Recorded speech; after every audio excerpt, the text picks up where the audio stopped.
have a quick discussion. Quick discussion of these two questions. How did they teach you grammar at school?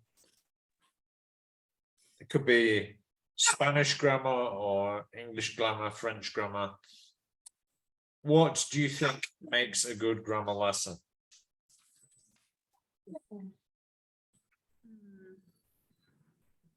For Spanish, when I was in high school, we used to have like the classes where they explain to us the rules, maybe for when to use a comma, when to use certain words. And then we had a book where we only had to practice and do the sentences with the rules that we studied.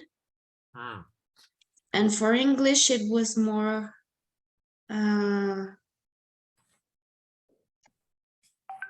more different because I had a lot of teachers, so each of them had their own style.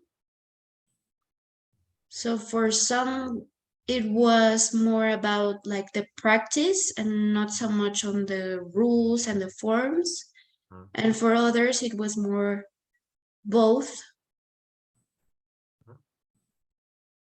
I think it should be both because you need to know why you're using it and how to use it. But at the same time, if you know the rules, but you can't use it in a regular environment, then it's pointless.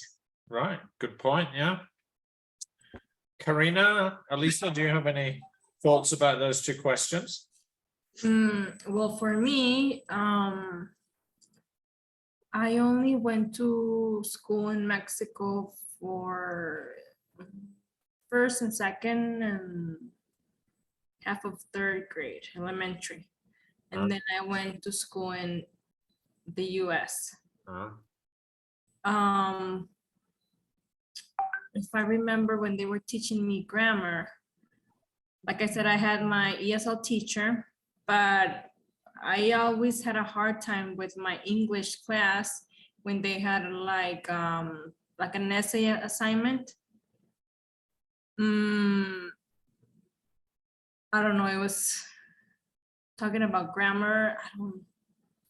I don't remember specifically like teaching me like the past simple or the past perfect.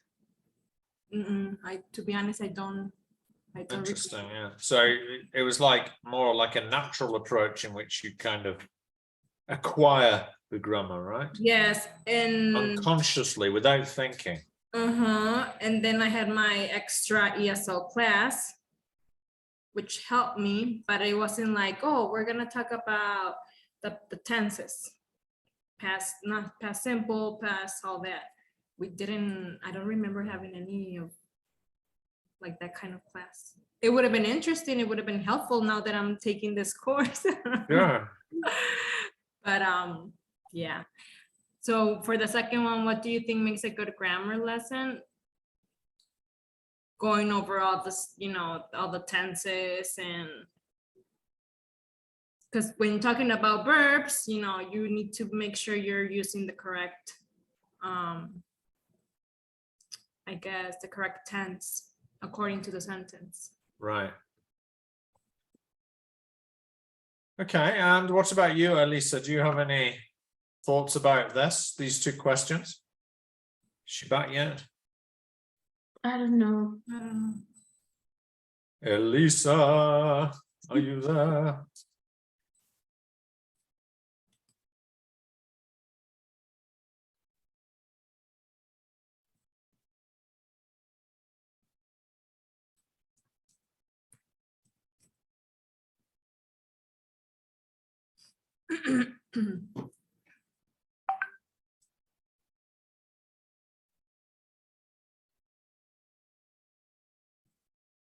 All right, well, while we wait for her to come back, I'm just going to share with you the handout for the next part of the lesson. Again, it's in the email that I sent you, but okay, here it is again. Okay, so we're going to have what's called a text-based grammar lesson. Okay, and I'd like you to be the students participating as students. I'm going to be the teacher throughout, okay? And we'll go through the whole lesson and we're going to do practice as well, right? Because with the guided discovery is only part of a lesson. This is going to be like a whole lesson, so it's going to be at least an hour probably. All right, so let's begin. Okay, so the topic is turning points. So what important events have shaped your life? Okay, hi Elisa. We've just been talking about memorable grammar lessons. Okay, what do you think makes a grammar lesson, a good grammar lesson? So I'd like you to be students. I'm going to be the teacher. Okay, the level is intermediate to upper intermediate, and it's a more sophisticated lesson than the previous one. Now, so my personal turning point, something that changed my life, right, was when I took a translating job in a brokerage house. A brokerage house is like a casa de bolsa, yeah, where they buy and sell stocks, acciones, right, and bonos, bonds. And I took a translating job for a woman who was on maternity leave.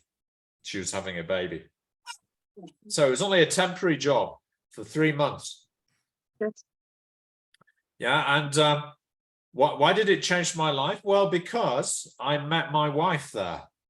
I was working, it was on Reforma, Reforma Avenue in Mexico City, and this was the year 2000. And the first day, the human resources manager introduced us to the analysts in the Casa de Bolsa, and one of those analysts was my wife. So we started going out, and 3 years later we married. Another 3 years we had a son, and so here I am in Mexico City. All right, now, so we're going to hear some other turning points from other people. You'll have a chance to talk about your turning point later. All right. So let's listen to Carol, Anthony, and Michelle talking about one turning point in their lives. All right. And you have to write down the important moment that happened to them. So you're going to need a notebook and a pen. The answers are very short. Okay, it's like a couple of words or a few words, a phrase, not long answers. Are you ready?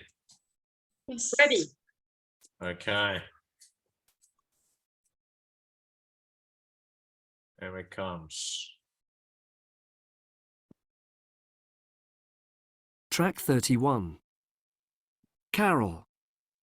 The most important moment in my life was, the day I met Owen.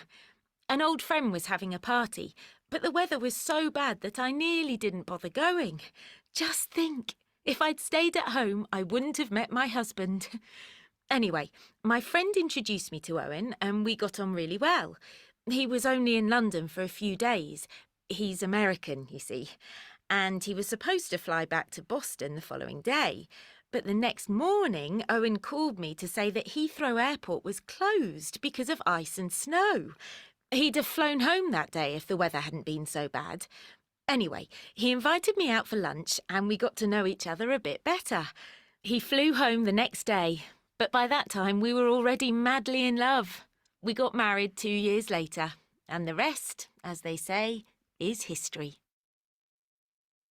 Anthony. For me, the Probably the biggest turning point in my life was when I lost my job. I was working for an advertising agency, but they got into financial trouble and had to get rid of some people, including me.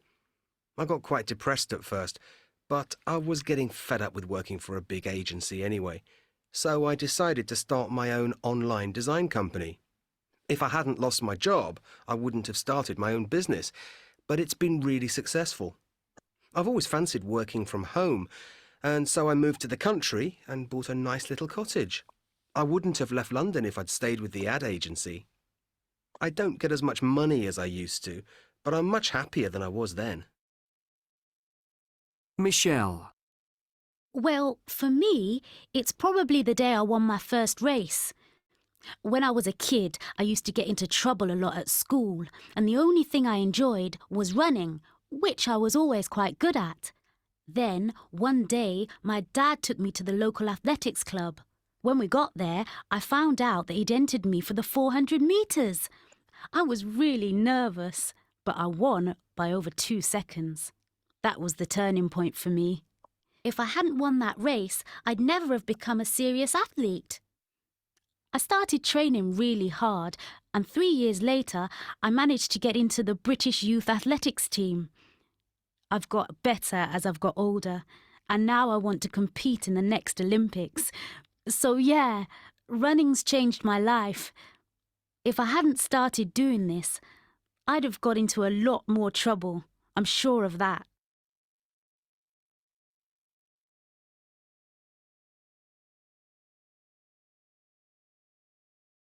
Right, so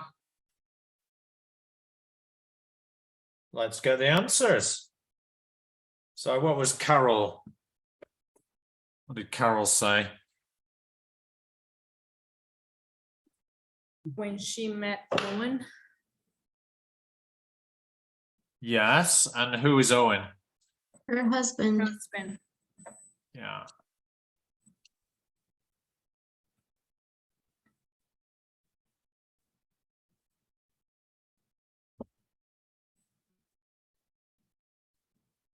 Owen, the husband, right. What about Anthony?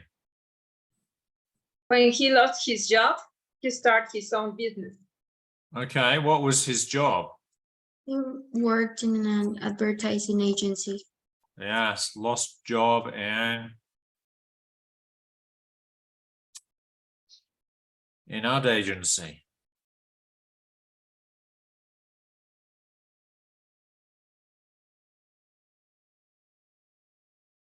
Not cool, but it gave him a new opportunity, right? Yeah. And Michelle? Her first race. Now she wants to compete in the Olympics. Right, so she won a race. Important turning points, yes, great. Now we're going to listen again. This time, I'd like you to focus on the language a little bit. So we've got to choose the right option to complete the sentences. All right. Now, the first two are from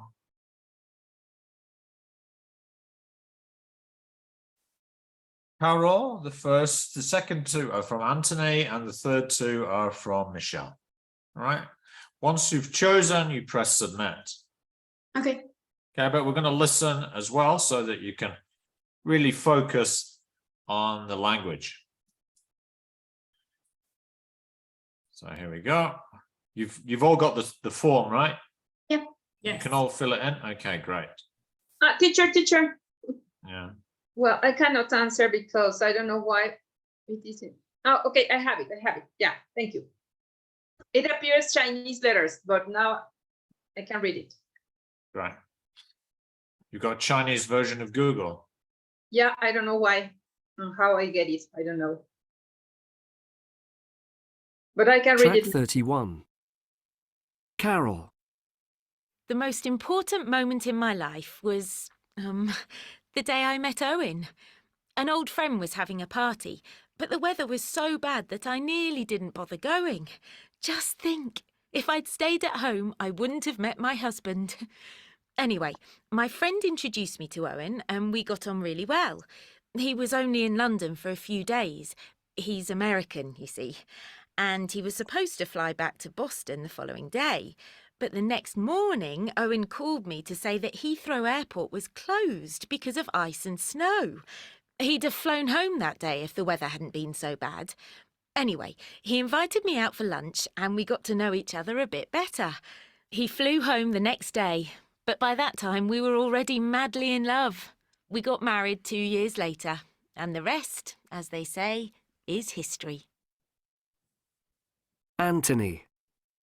For me, probably the biggest turning point in my life was when I lost my job. I was working for an advertising agency, but they got into financial trouble and had to get rid of some people, including me. I got quite depressed at first, but I was getting fed up with working for a big agency anyway, so I decided to start my own online design company. If I hadn't lost my job, I wouldn't have started my own business, but it's been really successful. I've always fancied working from home, and so I moved to the country and bought a nice little cottage. I wouldn't have left London if I'd stayed with the ad agency. I don't get as much money as I used to, but I'm much happier than I was then. Michelle. Well, for me, it's probably the day I won my first race. When I was a kid, I used to get into trouble a lot at school, and the only thing I enjoyed was running, which I was always quite good at. Then, one day, my dad took me to the local athletics club. When we got there, I found out that he'd entered me for the 400 metres. I was really nervous, but I won by over 2 seconds. That was the turning point for me. If I hadn't won that race, I'd never have become a serious athlete. I started training really hard, and 3 years later, I managed to get into the British youth athletics team. I've got better as I've got older, and now I want to compete in the next Olympics. So yeah, running's changed my life. If I hadn't started doing this, I'd have got into a lot more trouble. I'm sure of that. If I'd have stayed at home, I wouldn't have met my...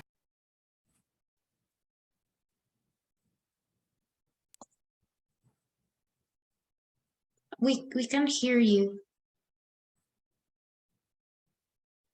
Can you please submit your answers? Yeah. Pressing the purple button. Let's check them. Got one response so far. I need 3.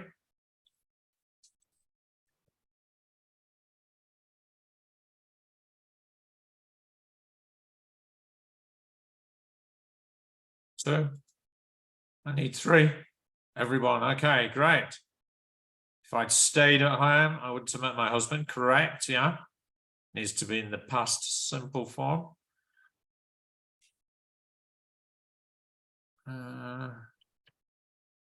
Yeah, flown, it's correct. Yeah, wouldn't have.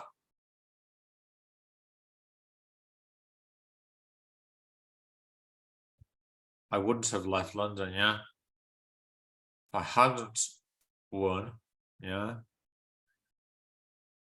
I'd have got is the answer, not had. Yeah. Yeah, so it's would have got is the answer. So the red one is correct. Okay, but mostly correct. Good. Good at your third conditionals. Now, here you can see on this next Google form, the 6. There's one slight error, and in F it should have if, right? If I hadn't started doing that, that's my mistake. Okay, so you've got your 6 sentences, and I'd like you to answer the questions. Choosing. Okay, what is the time references? Do the sentences talk about the past or the present? Is it something real or something imaginary? Can they be changed? Yes or no? When do we use the past perfect? Is it in the if clause? Like, as in, if I'd stayed at home? Or is it in the main clause? I wouldn't have met my husband. So you need to study these sentences carefully, yeah? When do we use would or wouldn't have plus the past participle? Is it the main or the conditional clause? There are two parts of these third conditional sentences, the if clause, the main clause. Does the if clause always come first? Yes or no? And then try to write the structure of the third conditional. Okay, so I'm going to send you the link. And I'll give you about 4 or 5 minutes to do this individually, and then you'll compare your answers together. All right, here it comes. Thank you. Click on.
If you're done, you can give me the thumbs up.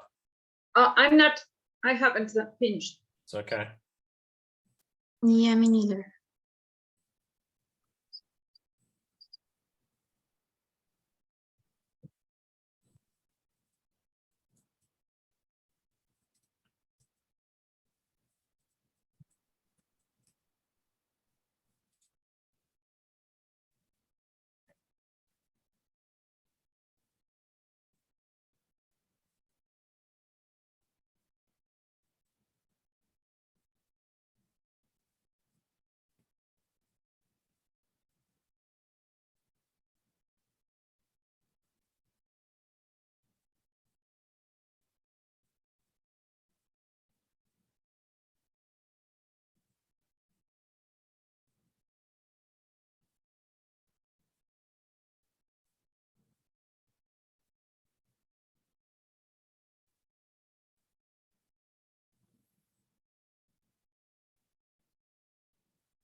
blah, blah, blah.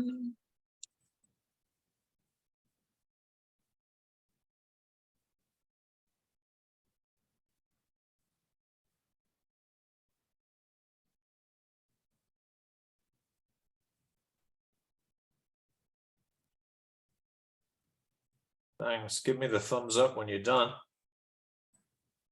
Karina, done? Almost.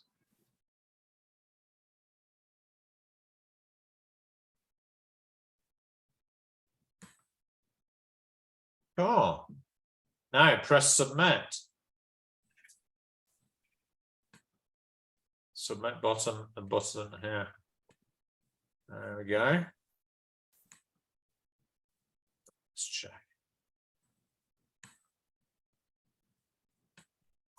Two responses, I need 3.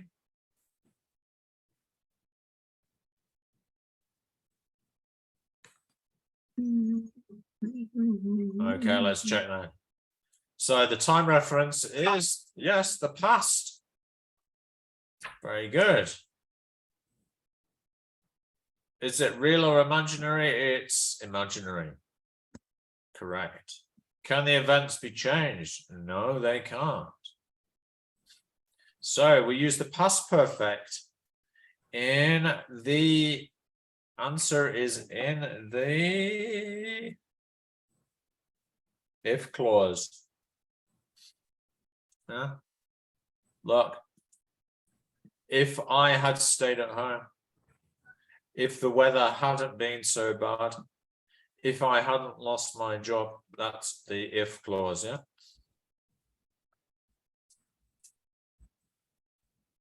So the blue, 2 of us were right. Okay. We use would or wouldn't plus have plus the past participle. And the answer is the main clause. So only one of us was right this time, right? So I wouldn't have met my husband. He'd have flown, he would have flown. Yeah, so that's the, in B, the would clause is going first. So, question, does the if clause always come first in the sentence in the third conditional? Yes or no?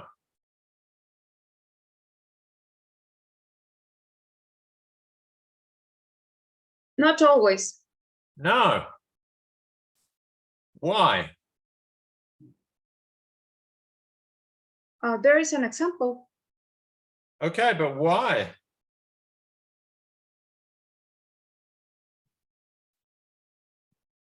So can I play around with my clauses? The answer is yes, it can change, but why?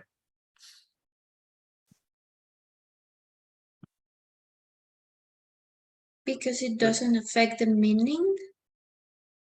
It does slightly.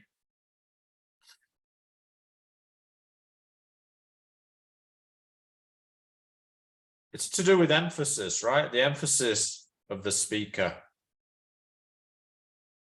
Yeah.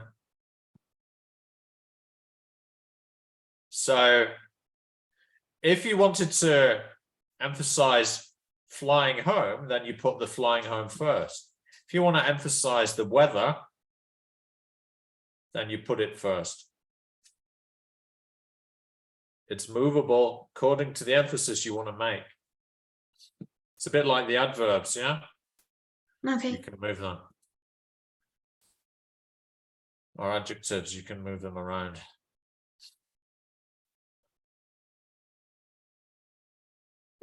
The structure. If plus subject plus past perfect, yeah. Present perfect plus complement, yeah, that's correct. Okay, this is only partially right.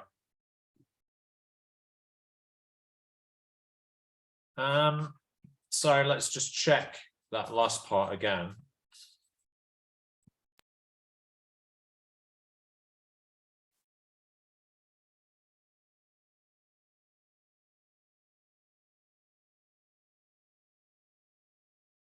Here are the answers, just to confirm.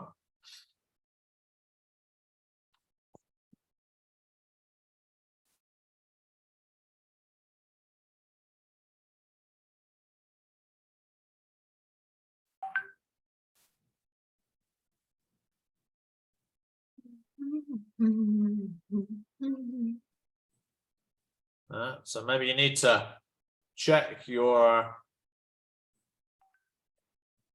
grammar terminology and make sure that you're writing them out in full.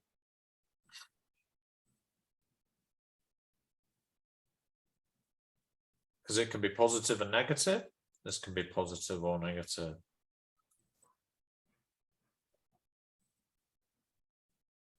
All right. Now, let's do some pronunciation.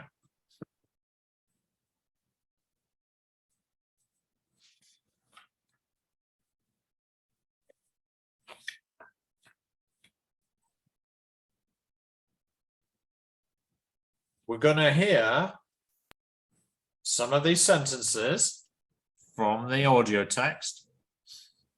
Okay, and I'd like you to answer the questions. So the first one is, how do we pronounce have and the contractions?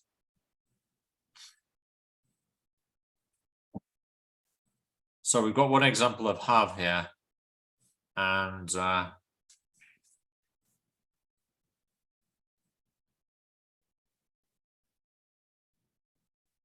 as have, and the contractions are here and here. Wouldn't. Huh? Now, are they pronounced I'd, wouldn't, and oof, or is it aid, wouldn't, and have? So listen, and you choose. I'll share the audio again. If I'd have stayed at home, I wouldn't have met my husband. If I'd stayed at home, I wouldn't have met my husband. Okay, so which do you think? Is it the first or the second? First. The first. Yes, the first, yeah. Notice the wouldn't is weak, the have is weak, it becomes of. Wouldn't have.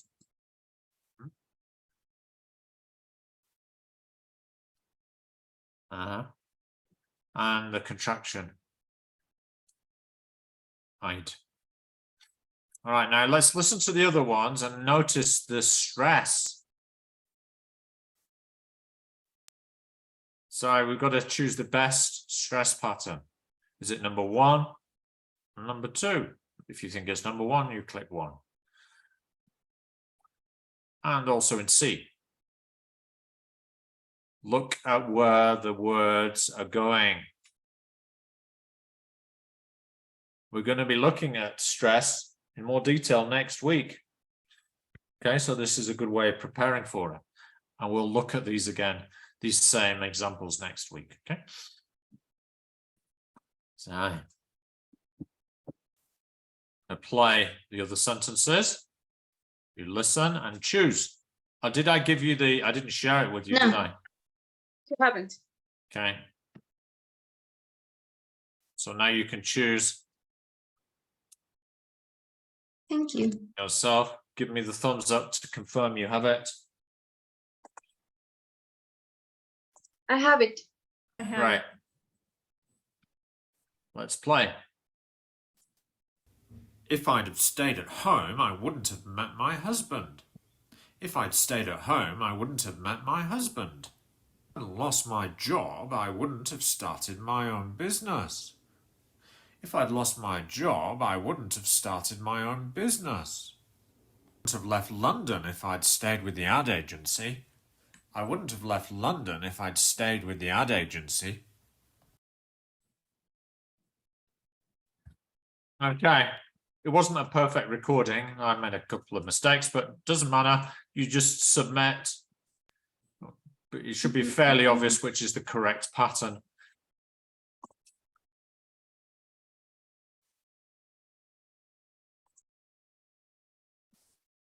All right, let's check. One person needs to submit.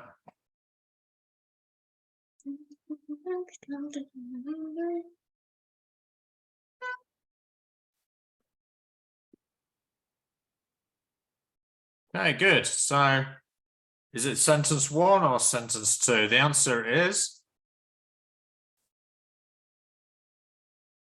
sentence 1. The answer there is sentence 1, not sentence 2. So 2 of us were wrong. But you were correct with sentence 2. Yes, sentence 2 is correct. All right, why is that? Why are we stressing? Why do we stress these words? To emphasize them. Emphasize what?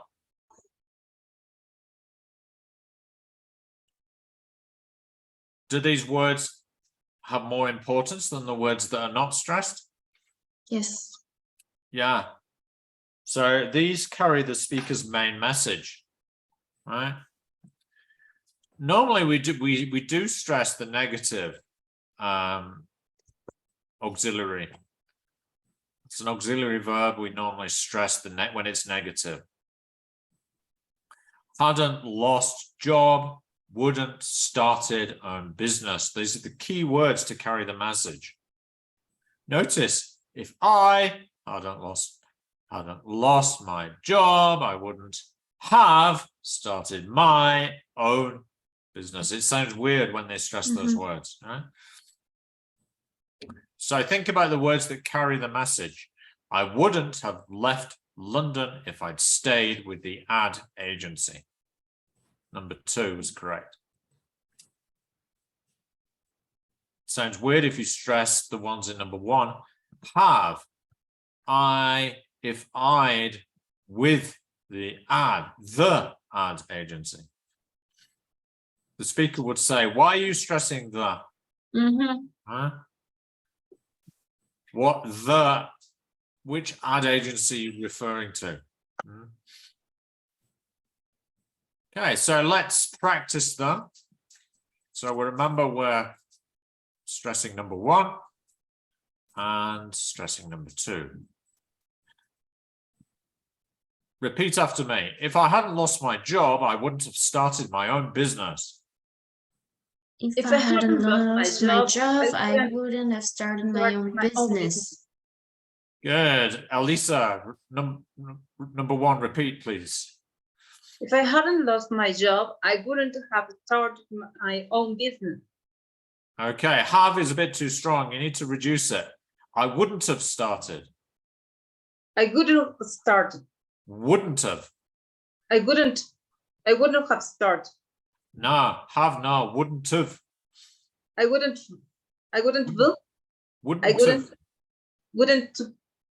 have. Remember. Okay, wouldn't. It's wouldn't have.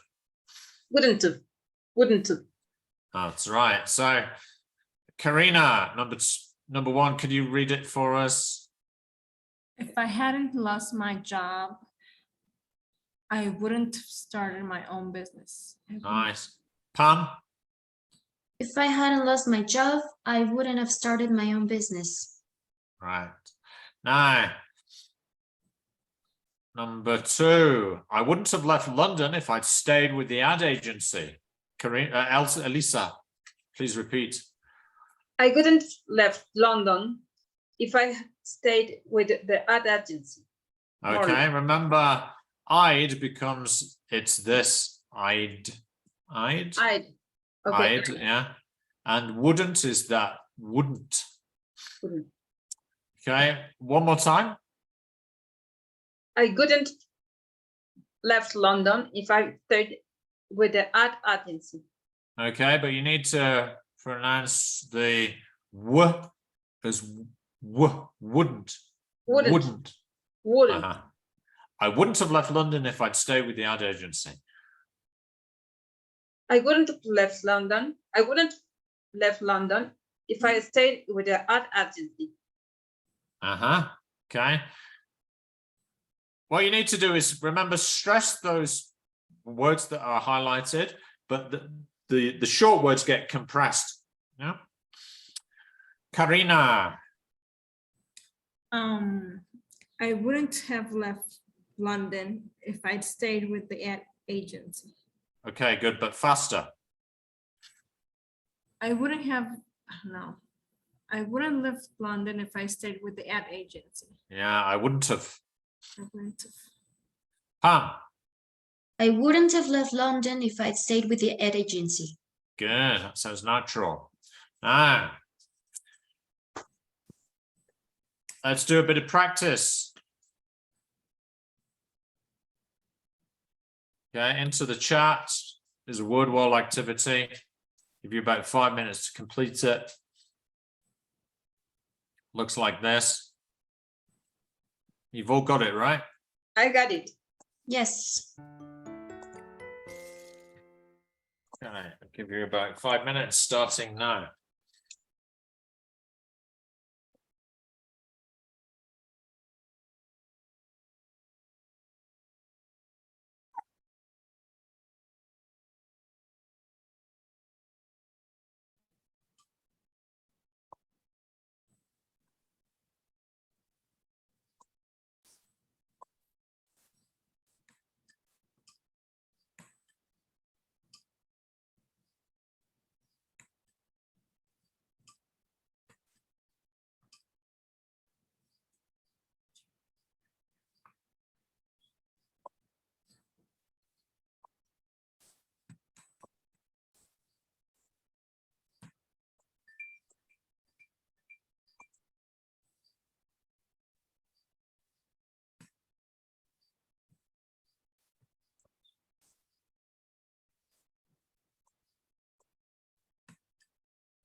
So Pam's finished. What about you, Karina?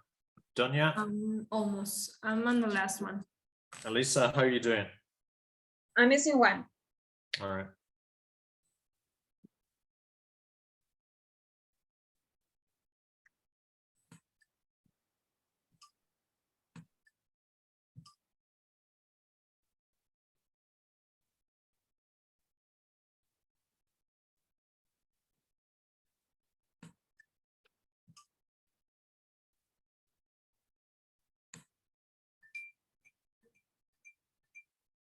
I'm done.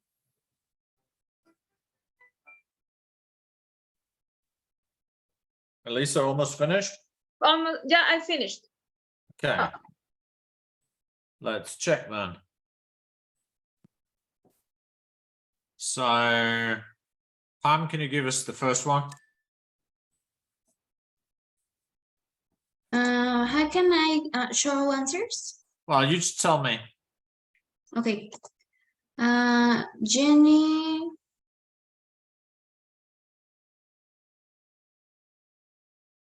wouldn't have been fired if she had arrived on time for the meeting.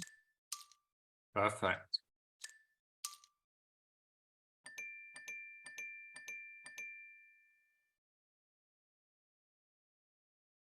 Can you give us number 2 as well?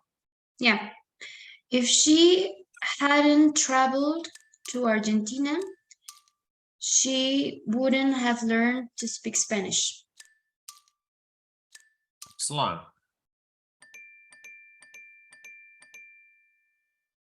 Karina, number 3.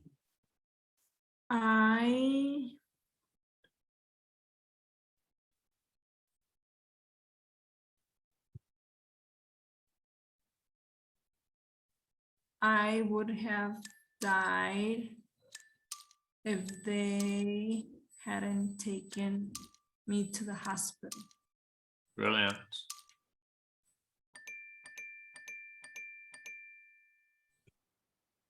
Number 4, Karina. If I hadn't taken a gap year Yeah. mode, Yeah, so Okay. present perfect. I wouldn't have met my boyfriend.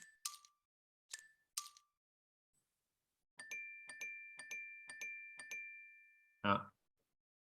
Elisa?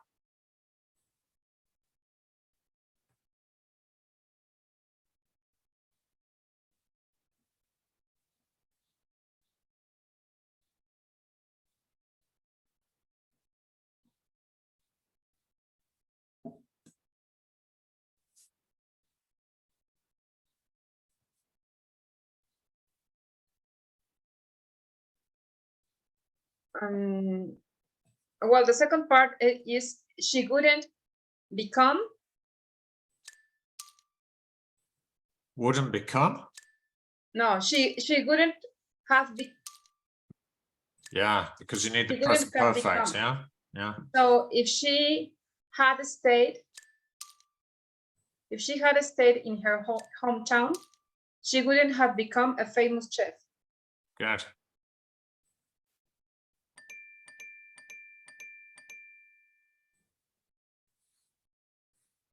And 6.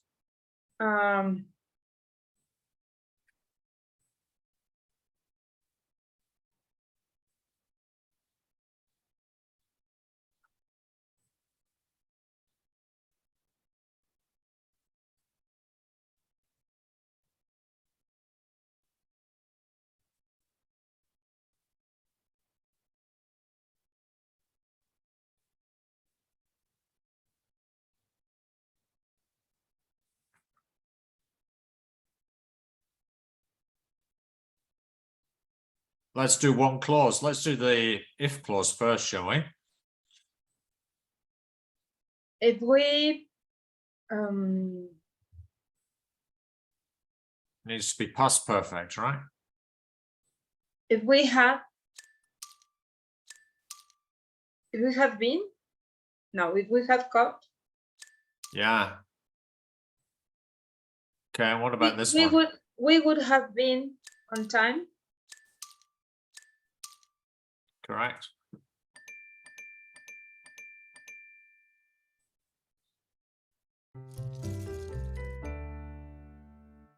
Good job.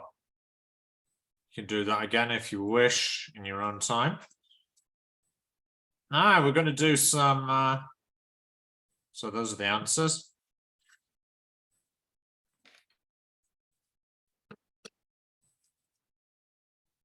Now, we're going to talk about our own turning points in our lives, right?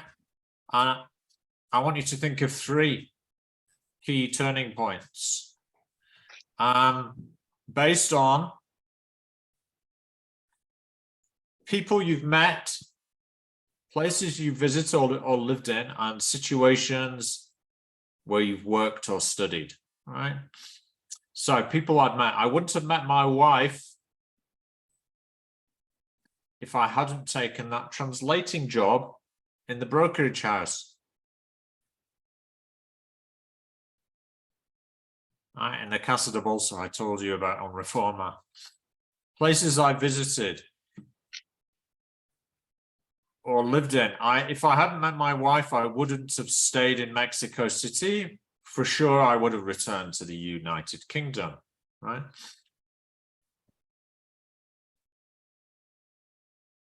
And situations of work or study, if I had returned to the United Kingdom, I'd be working in the field of financial journalism rather than as an English teacher, I'm sure.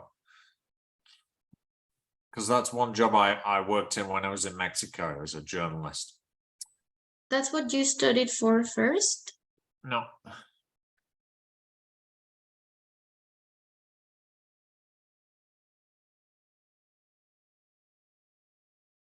No. So I'd like you to put your name. So I'd like you to put Pam, Elisa here. Yeah. And Karina here.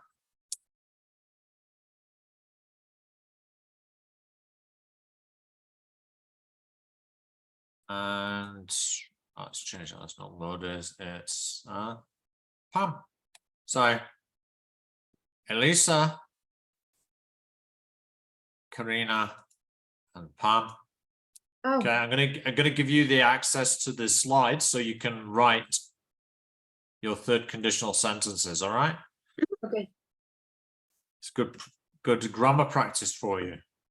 Yes. Okay, so coming into the chat. There you go. Thank you, Andrew. Give you about 5 minutes, 3 or 4 minutes for this. Okay. 1 minute per sentence should be enough. And then we're going to tell each other about our sentences and ask follow-up questions.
time's up, guys.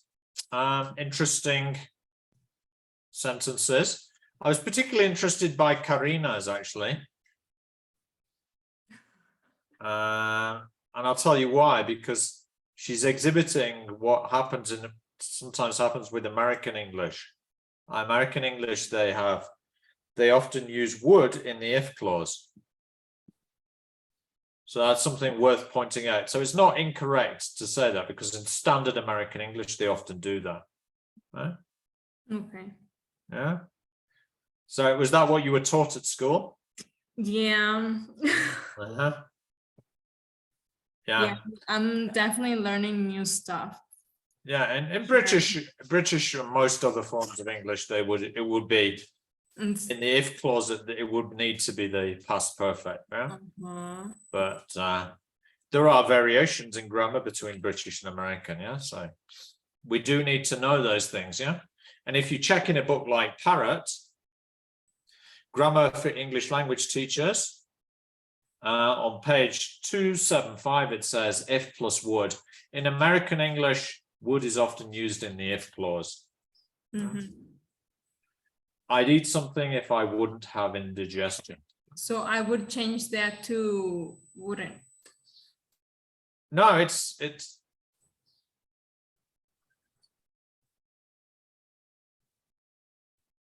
that's correct. Grammatically, it's correct in American English. Yeah.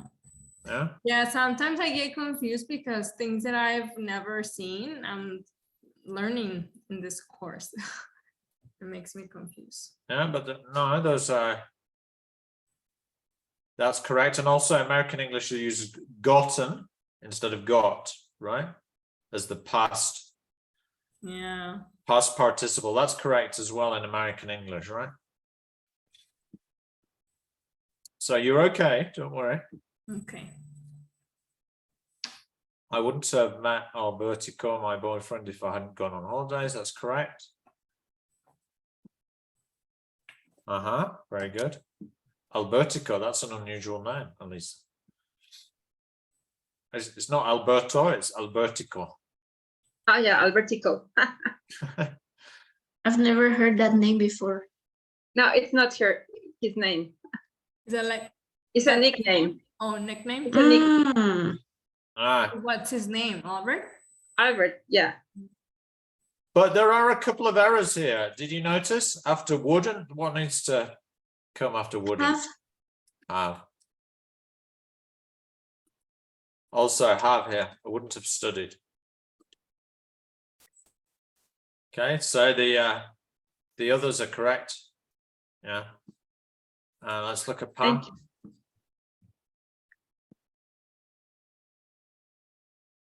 Yeah, that's correct. Yeah.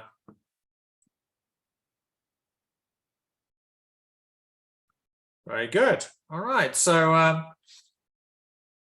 let's take turns in reading out our turning points. And Pam, would you like to begin? And the rest of us, we can ask when they've finished giving them, we can ask some follow-up questions. So I read the three sentences all together? Okay. Yeah.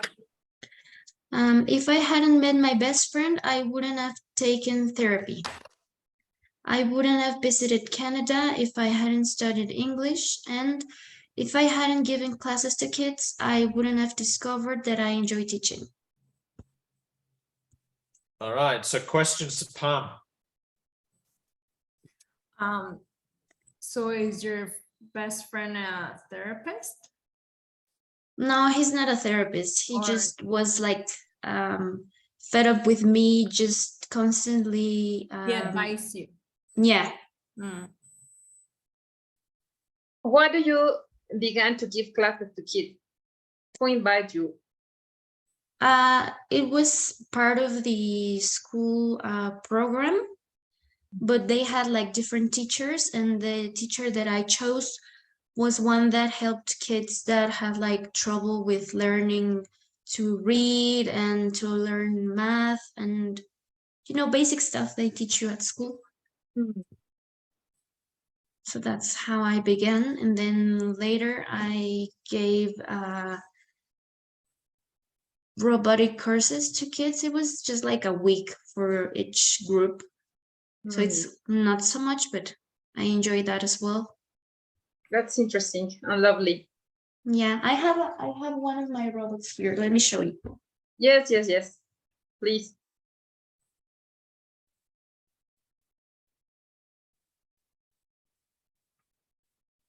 Yeah, here it is.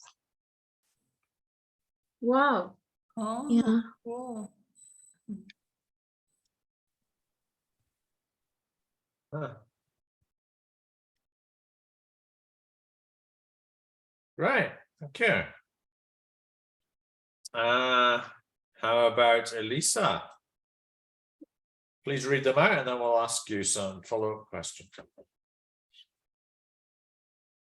I couldn't have met Albertico, my boyfriend, if I hadn't gone on holidays with my sister. I wouldn't annoy. I would have enjoyed luminescence phenomenon in the sea if I hadn't traveled to Oaxaca with Albertico. I wouldn't study TKT if I hadn't received the opportunity to be a preschool director.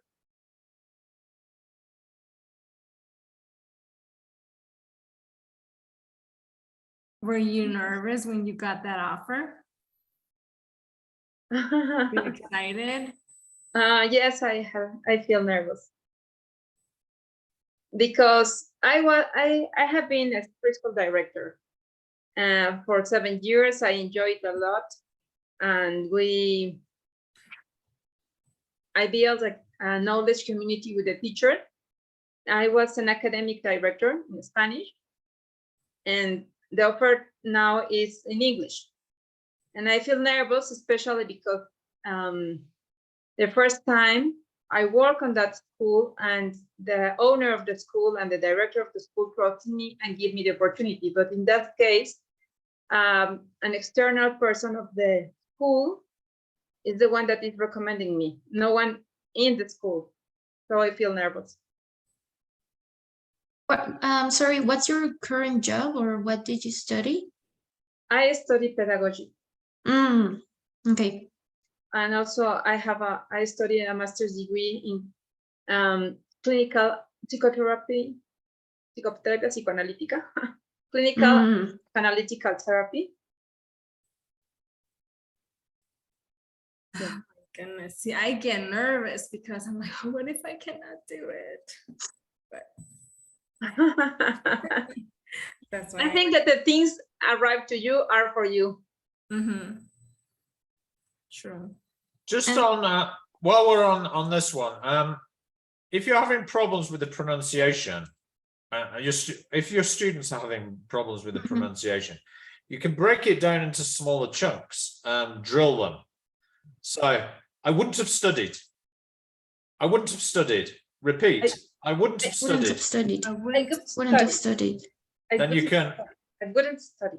And then you can extend it. I wouldn't have studied the TKT. I wouldn't have studied the TKT. I wouldn't study. I wouldn't study. I the wouldn't have TKT. studied the TKT. I wouldn't have studied the TKT if I hadn't received. I wouldn't Repeat. have studied the TKT if I wouldn't hadn't study the received. TKT if I hadn't received. Good. I wouldn't have studied the TKT if I hadn't received an opportunity to be a preschool director. I wouldn't have studied the study a TKT if I hadn't received an opportunity to be a preschool director. Okay, we call this, I think it's called back chaining. Thank you, teacher Andrew. All right. So it's just a useful technique when you're teaching this to your students, yeah, because they need that. They break it. They get scared when they see a long sentence. And Yeah. You need to break it down. Yes. All right, Karina. If I hadn't gone on vacation, I wouldn't have met my husband. If I would have stayed in Chicago, I wouldn't have gone to Cancun. If I hadn't stopped at the optometry office, I wouldn't have gotten the job. Questions? I'm more curious about the last Mhm. sentence because it's like, Me too. Me too. what was going on there? I just had moved back to Chicago, and then I went with one of my counselors and they helped me out fill out an a resume. So then I went to different offices, I went to hospitals to take my resume. But at that time they were doing online, you submit your resume online, which I didn't know.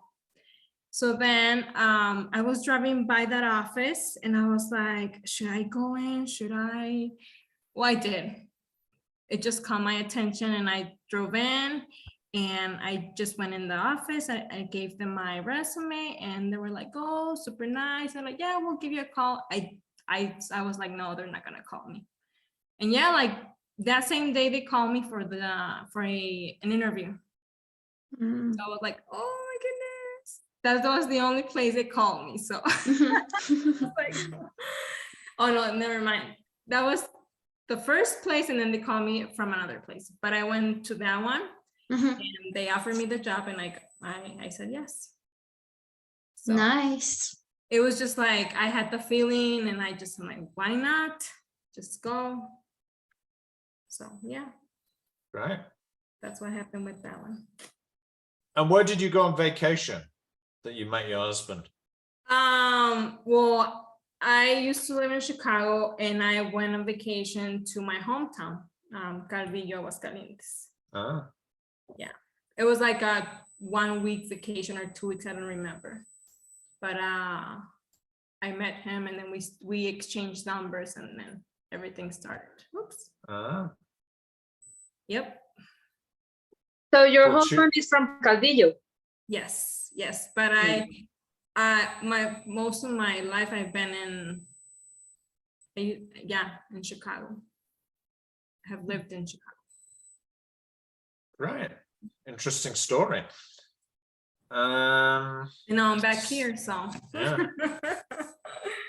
You never know. Do you So like I've- to live in Calvillo? Huh? Do you like to live in Calvillo? Yeah, it's different from Chicago.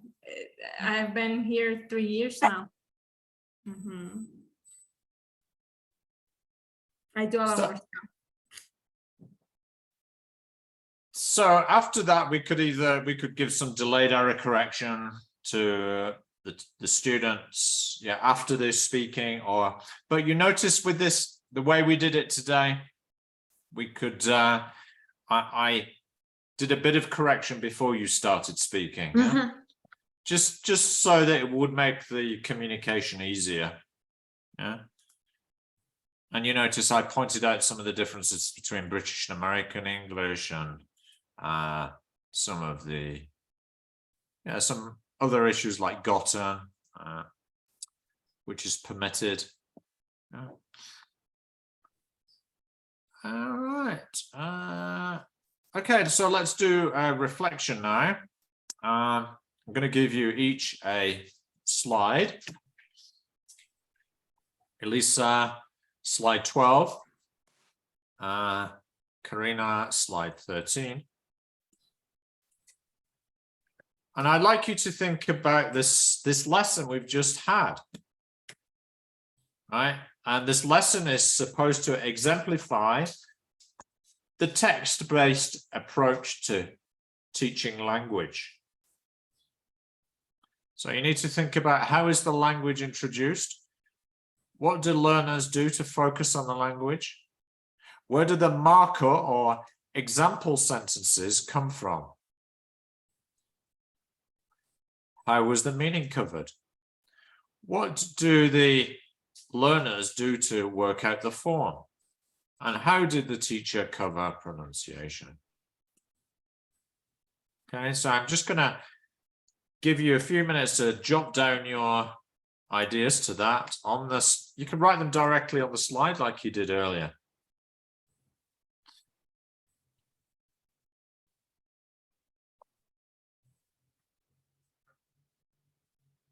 So think about the lesson you've just seen.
Give you another 30 seconds and we'll check the answers.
Very good answers, eh? So I think we can just go through them together. Now, remember, it's called a text-based approach. So how is language introduced? Yes, we do need a context. The context was the turning points in life, right? And we had a recording, didn't we? Yeah. So this is how it was introduced, through this recording. Now, in the text-based approach, the text can be an audio text, or it can be a reading text. Both are texts in linguistics, right? Listening and reading, both are texts. So don't be confused. Andrew, also in Spanish, audio and written are text, also in Spanish? Yeah, I think so. Yeah, in linguistics, in academic, yeah, in ordinary use. In ordinary use, text is usually written, isn't it? But in linguistics, language teaching, a text is any extended piece of language, right, beyond the sentence. Yeah, so it's through a recording. Let's just note that here. It could be audio or reading. Thank you for writing. Yeah. So in this case, it was through a recording, but it could be through audio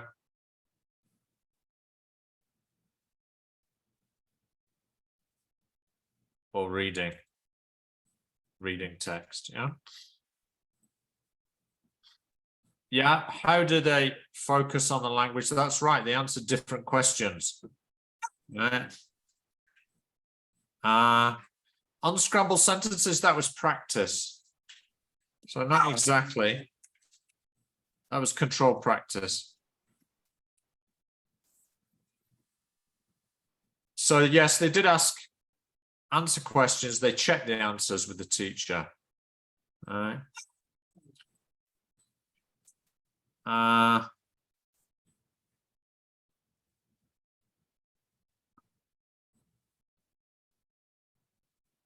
But wait, I think more precisely what you did to focus on the language was you did what's called an intensive task, an intensive listening, right? Mm-hmm. Remember this? Yeah. Yeah. This is what makes you focus on the language in the text. It makes you notice the language. So here the answer would be Intensive listening. do an intensive listening or reading.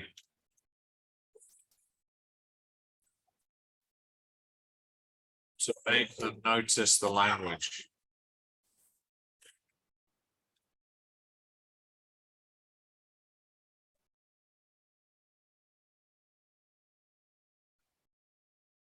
Yeah. Where did the marker sentences come from? Exactly.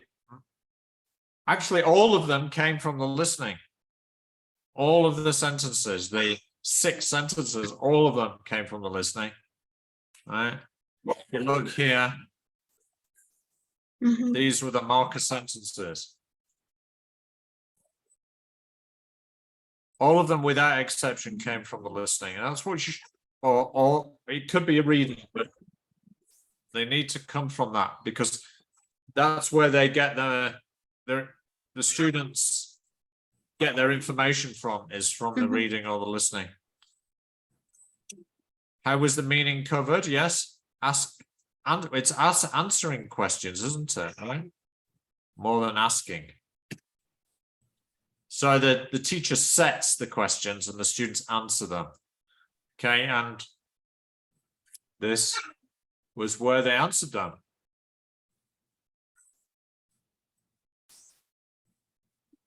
Yeah.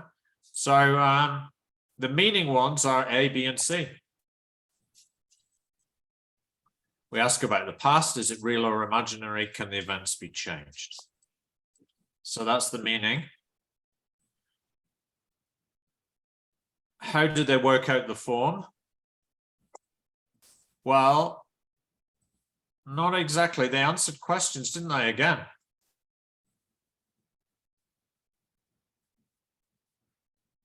All right, so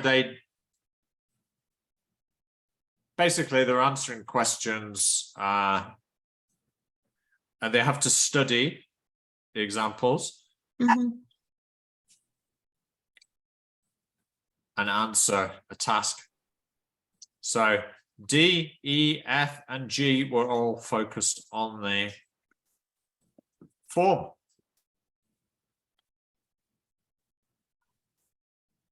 So we've asked about the if clause, we've asked about the main clause, the order of the clauses, and then you get them to write the full structure. This is not a universal procedure for all grammar lessons, but this is a pretty good procedure. Meaning first, then the form, right? Meaning is important to come first because it gives the important information about how to use the language. The form enables them to manipulate the language, but the most important thing is the meaning. How did the teacher cover pronunciation? Yeah. Where there's stresses, yeah. And then back chaining, that's a good answer. Yeah, they need an audio, don't they, to mark the stress? Mhm. That's important. If I try to do this in the heat of the class, sometimes it sounds different every time. So it's a good idea to have a recording for the consistency. When you're talking about longer stretches of language, it's difficult to maintain the consistency. So have an audio. When it's like words and it's just the word stress, that's easier for the teacher to give the model. What is there any page where we can find audios? Well, often the course book has them. Often Okay. you can find them in the course book, but you can also record them. Okay. Easy, very easy these days to record. Mm-hmm. Yeah, some teachers don't like doing it because they feel self-conscious, but you know, you've got to learn. This is the way you learn yourself to do it. Yeah. Yeah? I don't understand clearly what those teachers do to cover the meaning. Well, I set you questions. That part of the questions. Okay, yeah. Yeah. Thank you. So what is the time reference? Yes, you're right. This is meaning. Do they talk about something real or imaginary? Yeah. And the students have to answer, well, it's imaginary, right? Right. So that's what you did.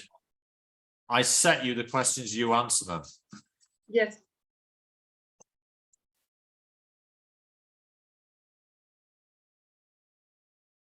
That's it, really, isn't it? Yeah, pronunciation. And then the drilling is quite important.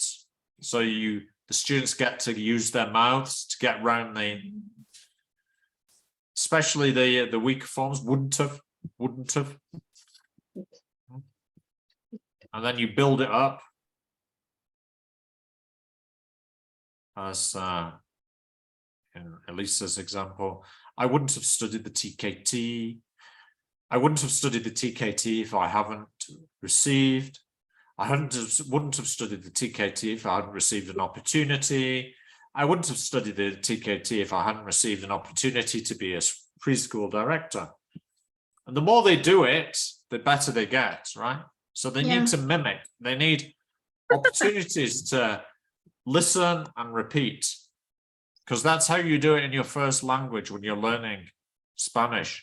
You listen a lot and repeat. Yeah. Yeah. You have the young learners, right, Elisa? Yeah, right. So they're naturally good at this, so you need to exploit their ability to do that. Lots of listening and repeating Yes. is important for pronunciation. But you need to have accurate models in the first place. If the model is inaccurate, they're going to get it wrong. Yeah. So have your audio recording. Yes. With your audio recording, you have the opportunity to check if it's right. Yes. Okay, so here's the typical structure for the text-based framework. Okay, so we have a 3 to 4 minute lead in. That's when I was talking about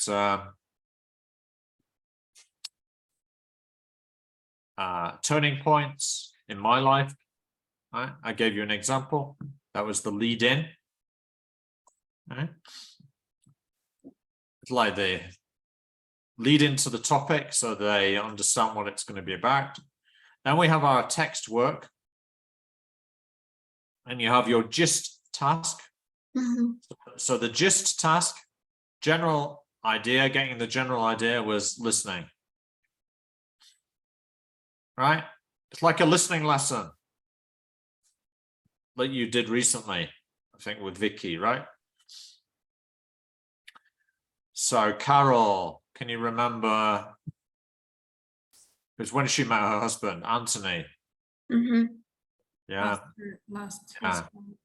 And when Michelle, when she won a race. So these were this is for the main idea, right? So you always need to do a gist, whether it's listening or reading. Always do a gist first. Then comes the intensive to get the target language. So that was this one. We had to listen out for the third conditionals. Complete them.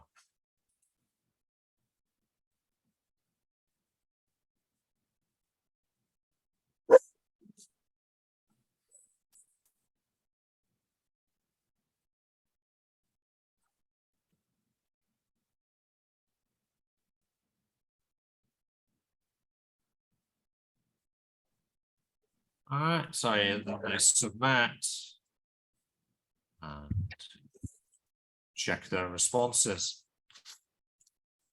So that was the intensive. So that's a way of getting the target language.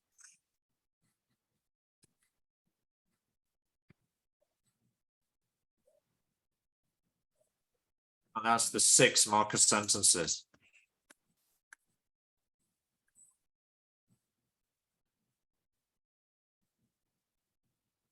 Marker or example sentences. And we spend about 15 minutes on the language focus or LF.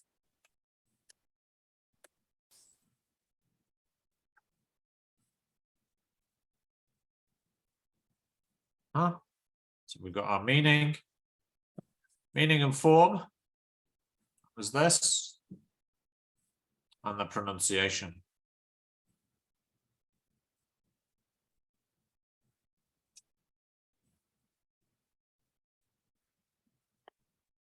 There's a short control practice.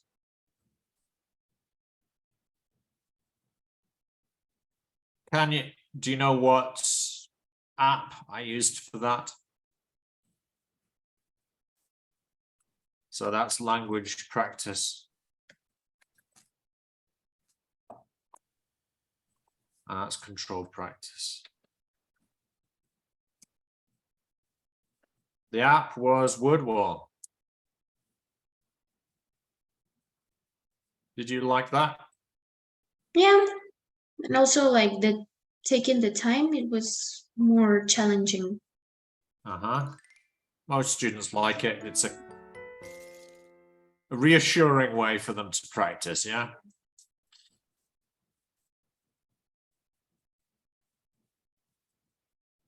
So that was control practice. So the manipulating the meaning and the form together. It's very short. We don't have much time to spend on it in a 40-minute class. Yeah, so do it quickly. Maybe 4 minutes on that. It's okay. And your lesson can be shorter. And FP is freer practice.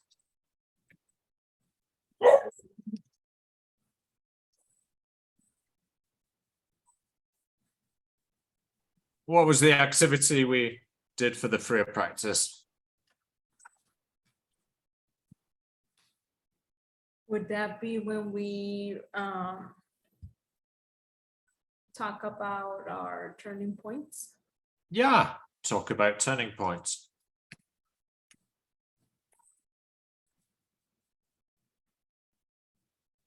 Was it someone else's turning points or your turning points? Or on. Yeah, so this is what we call personalization, isn't it? Mhm. Yeah, it's a good feature of freer practice. Sorry, teacher. Everyone likes to speak about themselves, don't they? Yeah. Yeah. Go on, Elisa. Question. Oh, thank you. What is MFP? Meaningful practice. Meaning, Meaning. Oh, thank you. form, and pronunciation. Thank you.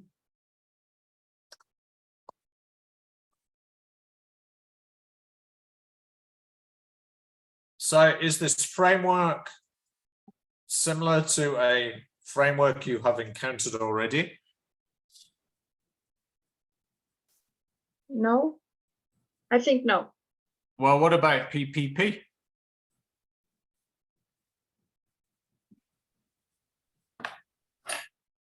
PPP, remember?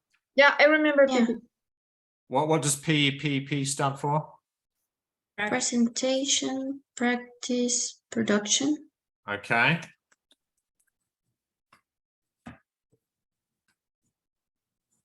This is really just a more sophisticated version of PPP, right? More updated version. More modern version of PPP.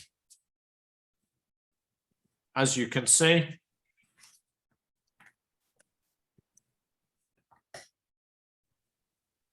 Production. production. So the production is like the freer practice, right? Mhm. The control practice is the practice.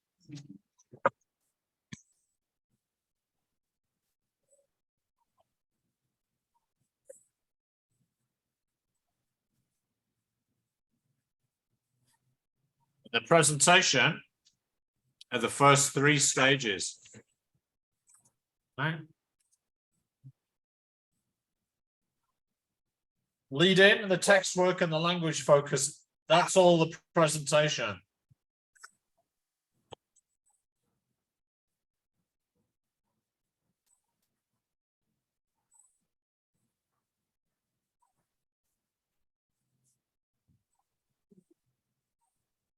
Does that make sense? Yes.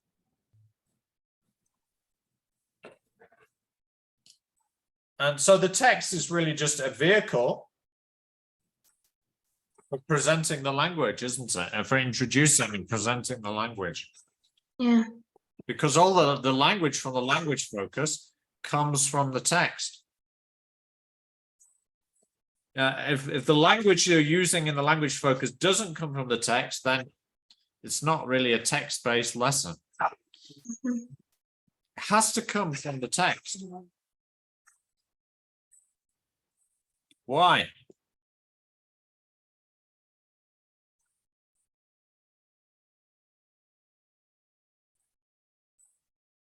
Why does the language have to come from this text that we're using, whether it's reading or listening? There must be a reason. Mhm. I think people have already mentioned it in your reflection. Begins with C.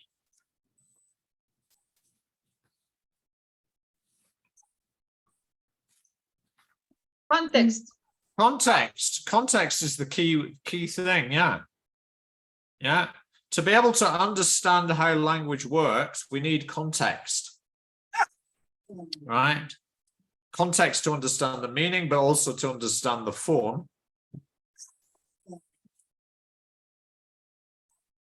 Yeah, because language doesn't exist in a vacuum. It's used by people to do things, to tell stories, to buy things in shops, right? To make orders on the telephone, right? So there's always a context for the use of language. If there isn't, well, it's not really language.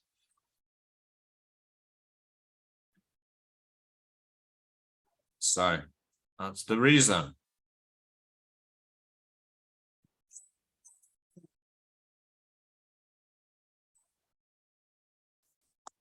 So any other points? Well, we should leave the marker sentences on the board when we're doing our language presentation. Yeah, so that's why I had the sentences here, so you could study them as you're answering the questions.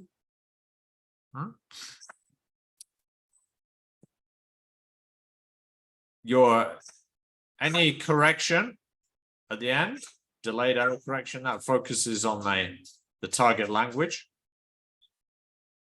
And it can be an opportunity to praise or upgrade students' language. Yeah.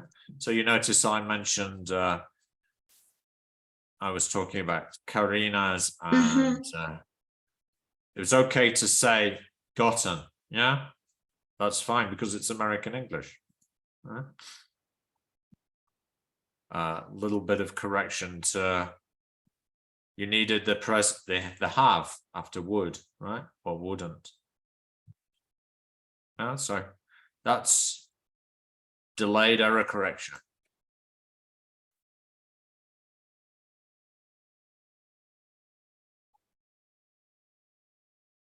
And we could do the correction after they've finished speaking if we wish. Yeah. That's the more normal thing, delayed error correction.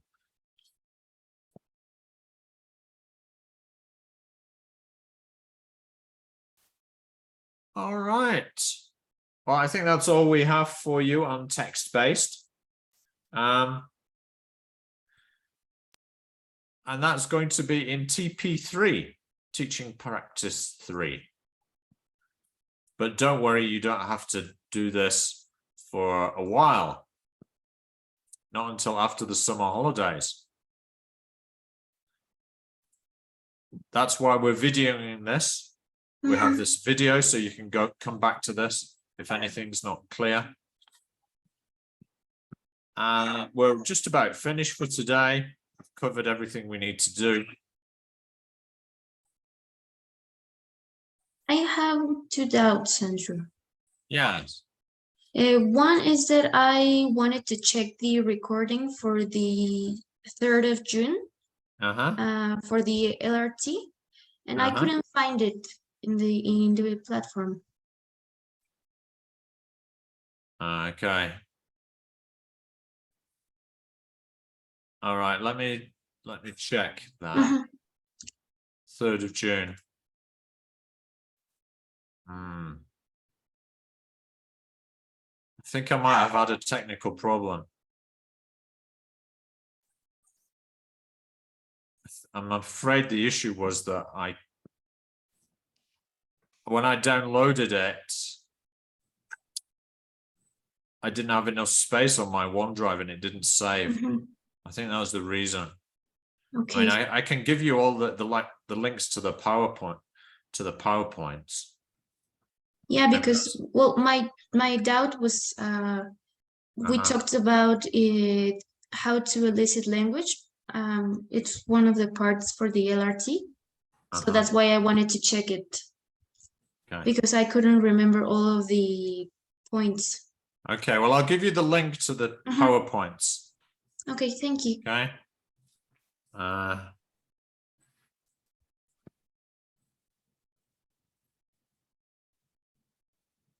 Share this.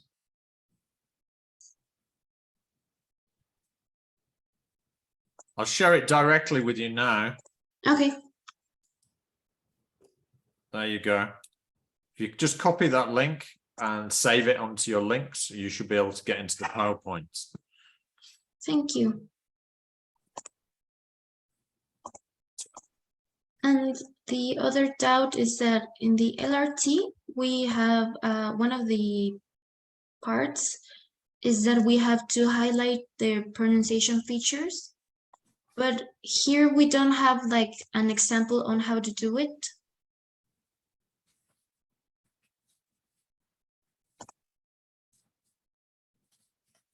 Okay, well, if you wish, you could leave it blank Mhm. and resubmit after Phonology 2 next Okay. week.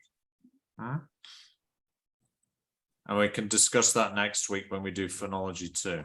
Okay, So next week you should hand in your first draft yeah, of LRT. that's why I'm asking.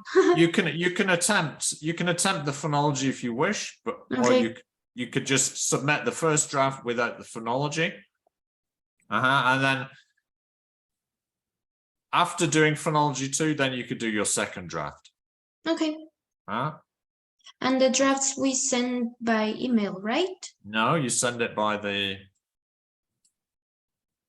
You need to upload it to the To the platform? Neo, the Okay. platform, yeah. Let's have a look.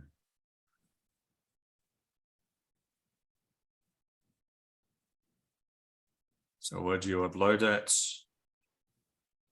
Yeah, it has to go through the platform because Okay, it's the way. If not, then it can get lost in someone's email.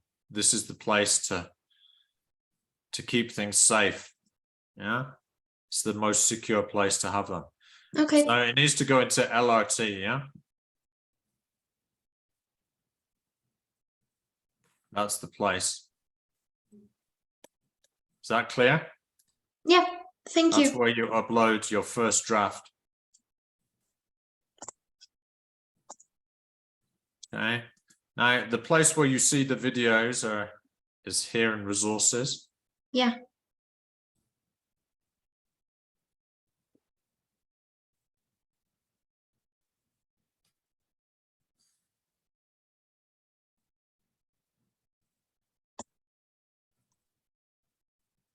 So we've got the June 10th, June 17th. Error correction. 24th.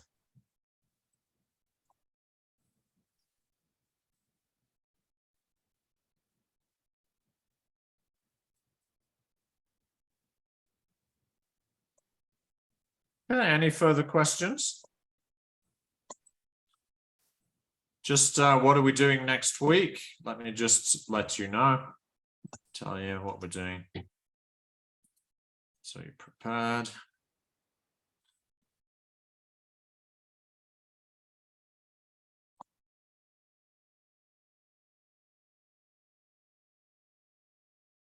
Okay, so July 8th, we're doing Phonology 2. And then we're going to be developing our skills with Zoom and Google Tools. You've seen some of them today, like Google Forms, Slides, Jamboard.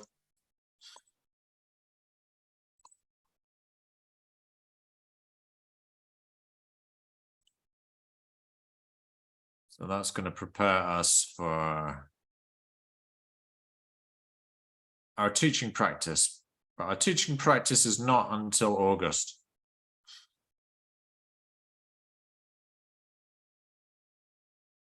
Okay, so we have time.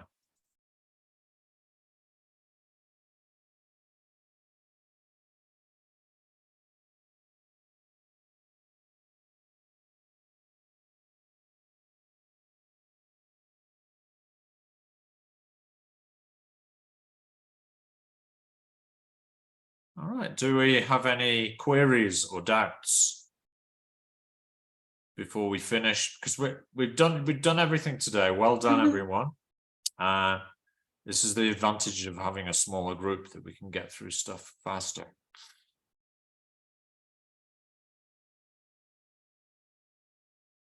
I don't have more doubts. Thank you. Me neither. Karina? I was having a little bit of a hard time with the LRT, but I'm trying my best. Try your best, because you're going to get some feedback on it, right? Before the Yeah. final submission. Yeah? So I actually, when doing the context, do we actually put pictures down and, yeah, why not? Yeah. okay, Yeah, anything that you think is useful to create a context. okay. Well, that's an essential part of it, is the And, context. Yeah? Okay, And obviously meaning and form are important as well. So do the breakdown, yeah, like we did today with the third conditional. Yeah. mhm, Or if it's vocabulary or chunks, you need to decide which part of the expression is a chunk and doesn't really change. okay.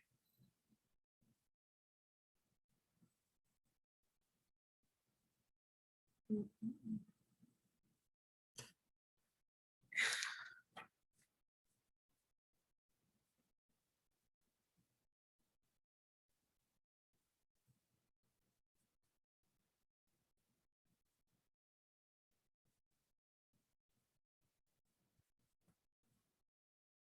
All right. Well, I think that's it. If that's no more further questions, I'll let you get on with your LRT.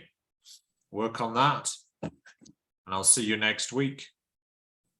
Thank Okay, you. I'll post the video as soon as possible, right? Making sure that it's not lost this time. Thank you, Teacher Andrew. Have a Thank great you. weekend. Thank you. Have a good weekend. Yeah. You too. Bye-bye.